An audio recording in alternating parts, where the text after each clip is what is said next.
আচ্ছা, প্রথমত আপনাদের প্রত্যেককে ধন্যবাদ জানাচ্ছি। আজকে মাননীয় মুখ্যমন্ত্রী তিনি আমাদের উত্তর কন্যায় একটি প্রশাসনিক সভা করেন এবং এই সভায় বেশ কিছু গুরুত্বপূর্ণ সিদ্ধান্ত গৃহীত হয়েছে এবং আমরা যখন বিরোধী রাজনৈতিক দল ভারতীয় জনতা পার্টির প্রতিনিধি হিসাবে বিরোধী দলের বিধায়ক হিসাবে বারবার করে আমরা এই কথা বলেছিলাম যে উত্তরকন্যা আসলে মাননীয় মুখ্যমন্ত্রীর অবসর যাপনের বা কিছুটা সময় কাটানোর একটি দপ্তরে পরিণত হয়েছে। এই দপ্তরকে ভুতুরে দপ্তর বলাও হতো, কারণ এই দপ্তরে কোনো ধরনের সচিবদের ধারাবাহিকভাবে বসবার রেওয়াজ ছিল না। মাননীয় মুখ্যমন্ত্রী আজকে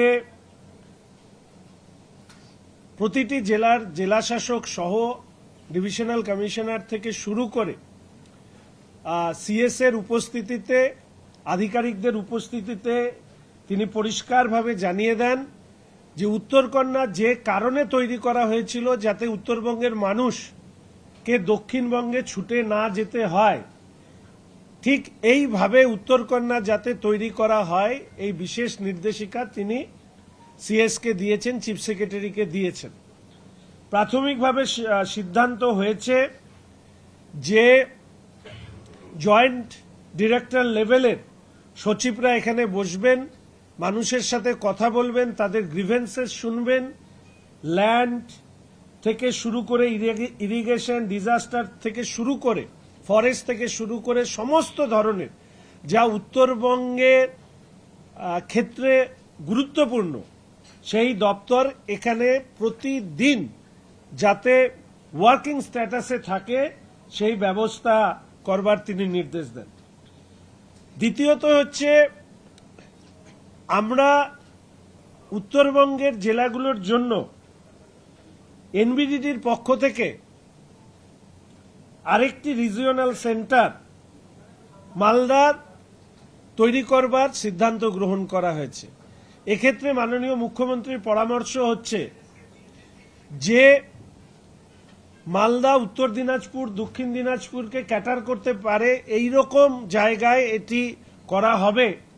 সেক্ষেত্রে গাজল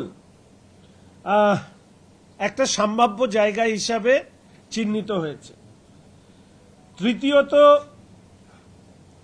গত বছর আপনারা জানেন 2025-এ অক্টোবর মাসে যে ভয়াবহ প্রাকৃতিক দুর্যোগ হয়, মানুষের মৃত্যু হয়, ঘরবাড়ি ভেসে যায়, যেটাকে সামনে রেখে আপনাদের এখনো মনে আছে যে নাগরাকাটায় ত্রাণের ব্যবস্থা করতে গিয়ে মালদার সম্মানীয় সাংসদ খগেন মুর্মু মহাশয় তার উপরে প্রাণঘাতী হামলা হয়, আমার উপরে প্রাণঘাতী হামলা হয় এবং মাননীয় মুখ্যমন্ত্রী শ্রী শুভেন্দু অধিকারী মহাশয় তার যে পূর্ব অভিজ্ঞতা সেই অভিজ্ঞতার যাতে পুনরাবৃত্তি উত্তরবঙ্গের মানুষকে প্রাকৃতিক দুর্যোগের সময় হতে না হয় তার জন্য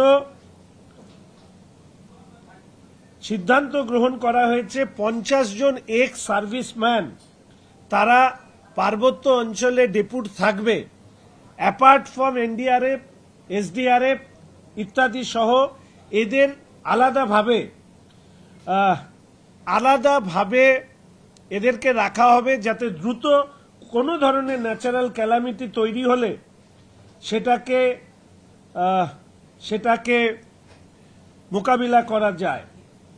এখানে সিদ্ধান্ত হয়েছে যে এই ধরনের প্রাকৃতিক বিপর্যয় যেহেতু জুলাই, আগস্ট, সেপ্টেম্বর, অক্টোবর এই সময়কালে হয়, তার জন্য একটি মান্থলি মনিটরিং এবং সেই মনিটরিং মিটিংয়ে আর্মি, বিএসএফ সহ অন্যান্য যারা গুরুত্বপূর্ণ জায়গায় রয়েছেন তাদেরকেও পিডব্লিউডি, ইরিগেশন, ডিজাস্টার সহ অন্যান্য দপ্তরের একটা জয়েন্ট মিটিং করবার কথা বলেছেন এবং তিনি প্রি মনসুন কি কি কাজ হয়েছে তার পুরো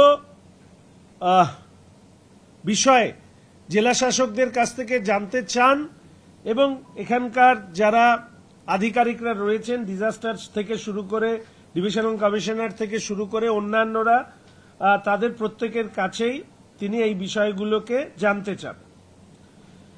সিভিল ডিফেন্স সহ অন্যান্যদের ক্ষেত্রে তিনি একটি পরিকল্পনা রেখেছেন, যারা ট্রেনিং নিয়েছেন তাদেরকে কি করে এই 3 মাস ব্যবহার করা যায় সেই নিয়ে তিনি আধিকারিকদেরকে আবেদন করেছেন বা অনুরোধ করেছেন এই ব্যাপারে তাদের পরিকল্পনা জানানোর জন্য। ন্যাশনাল হাইওয়ে এখানে আর কোনো ধরনের ব্যারিকেড রাখা চলবে না বলে তিনি নির্দেশ দিয়েছেন এবং এক্ষেত্রে তার পরিষ্কার বক্তব্য রোড সেফটিকে সর্বোচ্চ পর্যায়ের গুরুত্ব দিতে হবে এবং এই গুরুত্ব দেওয়ার কথা বলতে গিয়ে তিনি পরিষ্কারভাবে বলেন যে এনবিএসটিসির এই কয়েকদিন আগে ময়নাগুড়িতে একটি দুর্ঘটনা ঘটে এবং সেখানে অনেকে মারা যান। তিনি বলেছেন যে স্পিডোমিটার এনবিএসটিসির পক্ষ থেকে সমস্ত গাড়িতে লাগানো এবং এই ব্যাপারে নিশ্চিতভাবে ট্রান্সপোর্ট ডিপার্টমেন্ট তার যে রুলস অ্যান্ড রেগুলেশন আছে সেটা তিনি দেখতে বলেছেন।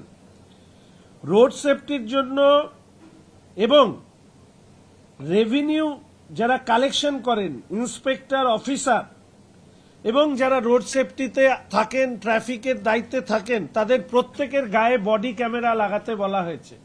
অর্থাৎ রেভিনিউ অফিসার ইন্সপেক্টর তাদেরকে ট্রাফিকের মতন তাদের বডিতে ক্যামেরা লাগানো থাকবে। তারা যে কোনো ধরনের যখন তারা ইনভেস্টিগেশন এনকোয়ারিতে যাবে তাদের ক্ষেত্রে এই বিষয়টি রাখা হয়েছে। ল্যান্ডের ক্ষেত্রে তিনি পরিষ্কারভাবে বলেছেন যে পরিমাণ মানুষের হয়রানি হয় তাকে যে কোনো মূল্যে এই সরকার সেটাকে কমাতে চায় এবং তার জন্য তিনি নির্দেশ দিয়েছেন যে প্রত্যেকটি ল্যান্ড অফিসে বিএলআরও অফিসে সিসি ক্যামেরা ইনস্টলেশন হবে সর্বত্র এবং এই ব্যাপারে দ্রুত যাতে নির্দেশ দেওয়া হয়েছে এটা যাতে কার্যকরী হয়, যাতে এই সিসি ক্যামেরার মধ্যে দিয়েই বোঝা যাবে যে একজন মানুষ সেখানে কতক্ষণ ধরে আছেন, কি করছেন না করছেন সেটা ধরা পড়বে। রথযাত্রাকে শান্তিপূর্ণভাবে করবার কথা তিনি ঘোষণা করেছেন। ইতিমধ্যেই আপনারা জানেন যে পশ্চিমবঙ্গের যেগুলো উল্লেখযোগ্য রথযাত্রা হিসাবে পরিচিত, ঐতিহাসিক তার পটভূমিকা আছে, মানুষের উপস্থিতি ইত্যাদি আছে, এই নিয়ে 20টির বেশি রথযাত্রায় রাজ্যের সরকারের পক্ষ থেকে সহযোগিতা করা হবে। রথ যাত্রীদের অ্যাসিস্ট্যান্সের জন্য এই ব্যাপারে প্রয়োজনীয় নির্দেশিকা ইতিমধ্যেই জেলা শাসকদেরকে পাঠানো হয়েছে। এক্ষেত্রে আমাদের শিলিগুড়িরও নাম রয়েছে এবং অন্যান্য জেলারও রথযাত্রার নাম রয়েছে। এর পাশাপাশি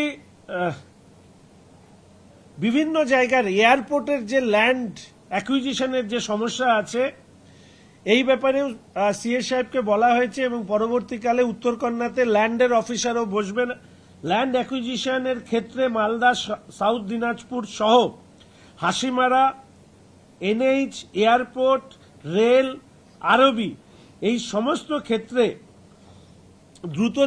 দ্রুত যাতে এই ল্যান্ড অ্যাকুইজিশন প্রক্রিয়া চালানো সম্ভব হয় সেটা উত্তরকন্যা থেকে মনিটর করা হবে এবং তিনি যে পরিকল্পনা নিয়েছেন তাতে উত্তরবঙ্গের প্রতি তার যে দায় এবং দায়িত্ব প্রতিটি ছত্রে ছত্রে ফুটে উঠেছে এবং তিনি বলেছেন এর আগের মুখ্যমন্ত্রী বেশ কিছু সরকারি আবাসন বাংলো বা যাদেরকে সাধারণভাবে প্রাসাদ বলা হয় যেগুলোর চাবি শোনা যায় যে কালীঘাটেই থাকতো মুখ্যমন্ত্রী আসলেই একমাত্র খোলা হতো, সেগুলোকে সরকারি নিয়ম মেনে সেগুলোকে খুলে দেওয়া হবে এবং যারা যেভাবে থাকার এবং আধিকারিক থেকে অন্যান্য যা নিয়ম আছে সেই নিয়ম অনুযায়ী এগুলোকে ব্যবহার করা হবে।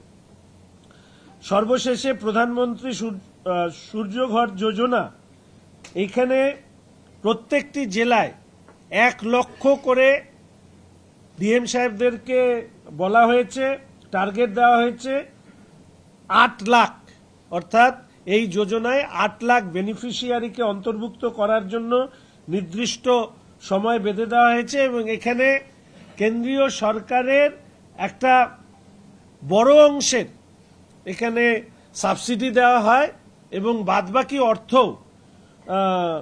ব্যাংকে অতি স্বল্প হারে ইন্টারেস্টে সেটা পাওয়া যাবে এবং 3 কিলোওয়াট যদি আপনি আপনার বিদ্যুতের প্রয়োজনে, যে একটা রাফ এস্টিমেট তৈরি করা হয়েছে এবং সাথে দেখা যাচ্ছে যে এই যোজনা সঠিকভাবে ব্যবহার করলে খুবই মানুষের উপকার হবে এবং তার পাশাপাশি রাজ্য এবং কেন্দ্রের যে যোজনাগুলো নিয়ে মানুষের সমস্যা হয়েছে মানুষের কাছে পৌঁছানোর ক্ষেত্রে এমএলএ এবং সরকারি আধিকারিকদের এই ব্যাপারে মানুষের কাছে যাওয়ার তিনি প্রয়োজনীয় পরামর্শ দিয়েছেন।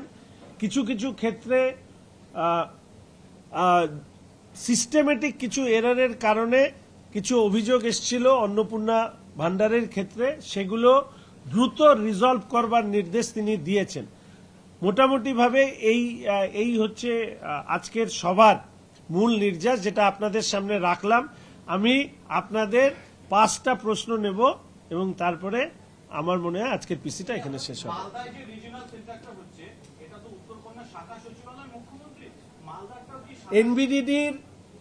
এনবিডিডির এটা হচ্ছে একটা লোকাল অফিস বা রিজিওনাল অফিস হবে।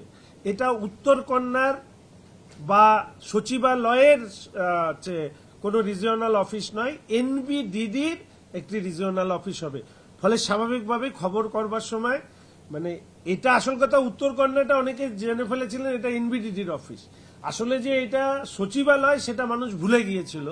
ফলে সেই যে এক উত্তরকন্যাকে সচিবালয় হিসাবে প্রতিষ্ঠা করা এবং এনবিডিটির আরেকটি রিজিওনাল অফিস মালদা, যেটা দক্ষিণ দিনাজপুর, উত্তর দিনাজপুর, মালদাকে ক্যাটার করবে, সেই জন্য ওখানে একটা আস্তে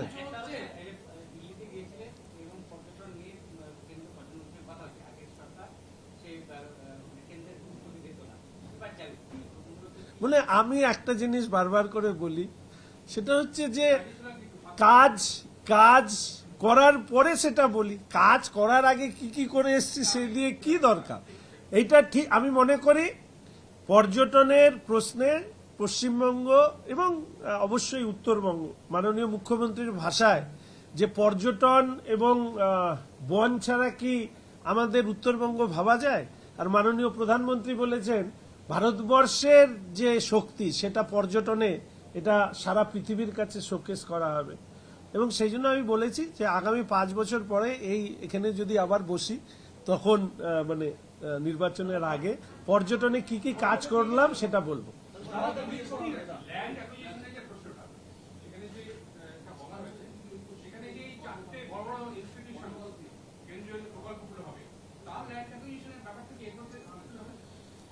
এখানে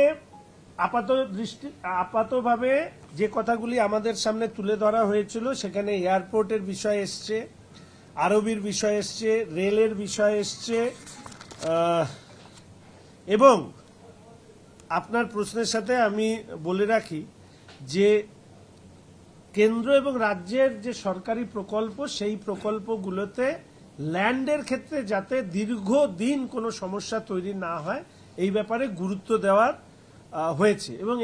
এবং আপনারা প্রত্যেকেই জানেন যে সরকারের হাতেও প্রচুর জমি আছে। সব ক্ষেত্রেই যে সরকারি প্রকল্পে করতে গিয়ে ল্যান্ড বড় আকারের অ্যাকুইজিশন করতে হবে, আমার ব্যক্তিগত ধারণা সেটা নয়। এরকম অনেক জমি আছে যেখানে যে আমাদের আইআইটি, আমাদের আইআইএম, ফ্যাশন ইউনিভার্সিটি, আমাদের এইমস, সেখানে সরকারি জমির মধ্যেও আমরা করবার কথা রয়েছে। মুখ্যমন্ত্রী উত্তরবঙ্গে এলেন, উত্তরবঙ্গ বিশ্ববিদ্যালয়ের চরম অচলাবস্থা চলছে, ভিসি নেই, রেজিস্ট্রার নেই, আপনার কন্ট্রোলার নেই, এবং আগস্টের প্রথম সপ্তাহের মধ্যে ছাত্র ভর্তি না হলে এই বছর আর ভর্তিই হবে না বিশ্ববিদ্যালয়। অত্যন্ত গুরুত্বপূর্ণ প্রশ্ন এবং ধন্যবাদ। আমি এই ব্যাপারে ইতিমধ্যেই উচ্চশিক্ষা মন্ত্রী সম্মানীয় জগন্নাথ চট্টোপাধ্যায়কে বিষয়টি অবহিত করেছি এবং উত্তরবঙ্গ বিশ্ববিদ্যালয়ের এই অচল অবস্থা মেটানোর জন্য ওনার সাথে আমি ব্যক্তিগতভাবে কথা বলেছি। দিল্লি গিয়েছেন, আজকে মনে হয় ওনার আসার কথা। আমি ওনার সাথে আজকে বা কালকে কথা বলে বিষয়টি আপনাদের সামনে। গত বর্ষাতে আপনারা আক্রান্ত হয়েছিলেন ত্রাণ দিতে গিয়ে, এবছরও বর্ষা আসছে, ভারী বর্ষার পূর্বাভাস রয়েছে, কোথাও গিয়ে কি রিলিফ ম্যাটেরিয়াল এখন থেকে? ইতিমধ্যে রিলিফ ম্যাটেরিয়াল 8টি জায়গায় ইতিমধ্যে স্ট্যাক করা হয়েছে। এর আগে রিলিফ ম্যাটেরিয়ালের নামে যেটুকু আমাদের বিধায়কদেরকে দেওয়া হতো সেটা ছিল সামান্য, তার 4 গুণ রিলিফ ম্যাটেরিয়াল, যা গত আমরা পেতাম হচ্ছে মনে হয় 500টা টার্পলিন বা ত্রিপল, এবার অত্যন্ত উন্নত মানের 2000 করে এমএলএদেরকে দেওয়া হচ্ছে। এটা ইতিমধ্যে তিনি জানিয়েছেন এবং এবার এমপি সাহেবরাও অর্থাৎ সাংসদদেরকেও আছে রাজ্য সরকারের পক্ষ থেকে তার এলাকার জন্য একইভাবে রিলিফ মেটেরিয়াল দেওয়া হবে। বর্ষাকে সামনে রেখে ইতিমধ্যেই রিলিফ মেটেরিয়াল 8টি বিভিন্ন জায়গায় স্ট্যাক করা হয়েছে। গতবারের অভিজ্ঞতা আমি তো বারবার করে বলি যে তৃণমূলের পরাজয় সেটার থেকেও শিক্ষা নেওয়ার আছে, যে সরকারকে দীর্ঘমেয়াদী চালাতে গেলে এবং পেছন থেকে ঢিলের গুঁতো, তারপরে এই হাফ প্যান্ট ইত্যাদি এগুলো যদি না দেখতে হয় তাহলে তৃণমূল যা করেছে সেগুলো করা যাবে না। তাহলে সেই শিক্ষা নিয়েই যে গতবার আমাদের 2025-এর অক্টোবর মাসের যে বিপর্যয় হয়েছিল সেই বিপর্যয় থেকে সেই অভিজ্ঞতাকে সামনে রেখেই মুখ্যমন্ত্রী আজকে এই সভা করেছেন। আপনাদের উদ্দেশ্যে বলার, উত্তরবঙ্গের মানুষের উদ্দেশ্যে এটা বলার যে মাননীয় মুখ্যমন্ত্রী বলেছেন প্রতি 15 দিনে চেষ্টা করবেন তিনি একবার করে আসবার। তিনি দুর্নীতি রুখতে এতখানি বদ্ধপরিকর যে যে সমস্ত স্কিম হয়ে গিয়েছে তাদের ভিডিও করে ওনার সামনে প্রেজেন্ট করবার কথা বলেছেন এবং মুখ্যমন্ত্রীর কর্মতৎপরতার কারণেই, এবং আমাকে উনি বলেও গেছেন যে উত্তরবঙ্গের জন্য আমরা এত কিছু করবে আমাদের সরকার। যেহেতু বাদবাকি শব্দগুলো আমি বলা উচিত নয়, আমি শুধু এইটুকু বললাম যে এতদিন উত্তরবঙ্গের জন্য আমরা যে প্রাণপাত পরিশ্রম করেছি, মাননীয় মুখ্যমন্ত্রী তার ভিত্তিতে দাঁড়িয়ে তিনি কথা দিয়েছেন যে উত্তরবঙ্গের মানুষ সবসময় যে একটা বঞ্চনার চাদরে ঢেকে থাকতেন সেটাকে মুছে দেওয়ার তিনি কাজ করবেন। আমি ওনাকে অনুরোধ করেছিলাম আপনাদের সামনে আসার জন্য, উনি আমাকে শুধু একটি কথা বলেছেন, আমাকে একটু কাজ করতে দাও, তারপরে নিশ্চয়ই আপনাদের সাথে উনি প্রেস ইন্টারভিউ করবেন। গয়নাগুড়ির ক্ষেত্রে আজকে যতদূর সম্ভব আমি আমার মেমোরি যদি সাথ দেয় তাহলে মনে হয় যারা মারা গিয়েছেন তাদের হাতে তিনি চেক তুলে দিয়েছেন। তিনি নিজে অত্যন্ত বেদনাহত এবং স্বাভাবিকভাবেই কারো শুধু ছোট বাচ্চা আছে, পরিবারে কিছু নেই, কারো সবাই চলে গেছে। তো এই ঘটনা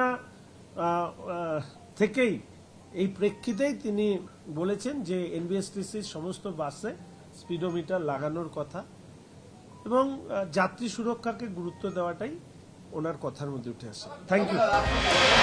নানা ধরনের কন্টেন্ট দেখার জন্য লাইক করুন, শেয়ার করুন আমাদের ফেসবুক পেজ, সাবস্ক্রাইব করুন আমাদের ইউটিউব চ্যানেল। পাশাপাশি অন্যান্য ব্রেকিং নিউজের জন্য অবশ্যই চোখ রাখুন রিপাবলিক বাংলায়।